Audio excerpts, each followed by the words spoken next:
စားတောက်ကုန်လုပ်ငန်းတစ်ခုလုပ်တာ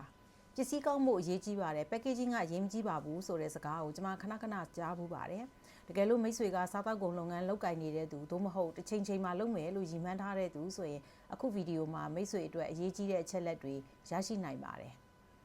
စားတောက်ကုန်လုပ်ငန်းတစ်ခုမှာ packaging ဟာအတော်ကိုအရေးကြီးပါတယ်။ဘာကြောင့်လဲဆိုတော့ packaging ဆိုတာကဒီစားတောက်ကုန်ကိုတက်တန်းရှည်နိုင်သမျှရှည်အောင်ဘေးရန်တွေကင်းနိုင်သမျှကင်းအောင်အရေးအသွေးမပြောင်းလဲဘဲနဲ့အချိန်တစ်ခုကြာသည့်အထိတည်တံ့နေနိုင်အောင်ကူညီပေးတဲ့အရာဖြစ်လို့ပါပဲ။တကယ်လို့ကိုယ့်ရဲ့ထုတ်ကုန်ကတက်တန်းတိုနေမယ်ဆိုရင်တက်တန်းမြန်မြန်ကုန်သွားလို့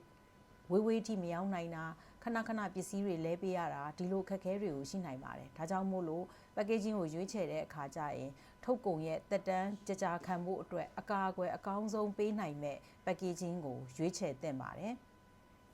နောက်တစ်ခုက packaging လို့ပြောလိုက်တဲ့အခါမှာဒီအစားအသောက်ကိုထုတ်ပိုးထားတဲ့အထုပ်ပိုးတွေမကသေးပါဘူးဒီပစ္စည်းဒီအထုပ်ပေါ်မှာရေးထားတဲ့စာတွေရိုက်ထားတဲ့ပုံတွေသုံးထားတဲ့အယောင်တွေဒါတွေအားလုံးကလည်း packaging ရဲ့တစ်စိတ်တစ်ပိုင်းဖြစ်ပါတယ်တကယ်လို့ကိုယ့်ရဲ့ထုတ်ပိုးမှုကခင်မီမှုမရှိဘူးစမ်းသစ်မှုမရှိဘူးပါရမယ့်သတင်းချက်လက်တွေမပါဘူးဆိုရင်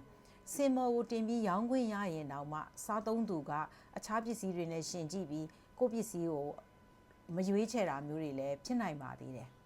အဲ့တော့ packaging လို့ပြောလိုက်ရင်ပစ္စည်းရွေးချယ်ဖို့မှန်တယ်လို့ဒီဇိုင်းမှန်ကန်ဖို့အယောင်ရွေးချယ်မှုမှန်ကန်ဖို့နောက်တစ်ခါဒီပစ္စည်းရဲ့ကောင်းချောင်းကိုညွှန်းဖို့စာသားရွေးချယ်မှု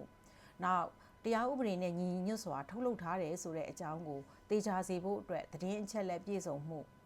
နောက်ဘေးရန်ရဲ့ကင်းဖို့အတွက်လက်မှတ်တွေရယူထားတယ်ဆိုရင်လည်းဘယ်လိုလက်မှတ်မျိုးတွေနဲ့ဘယ်လိုဘေးကင်းအောင်ထုတ်ထားတာလဲဆိုတဲ့အချက်တွေကိုပါ packaging ပေါ်မှာရေးသားနိုင်တာဖြစ်တဲ့အတွက်ကြောင့်မို့လို့စားတောက်ကုန်လုပ်ငန်းလုပ်တဲ့သူဆိုရင် packaging ကို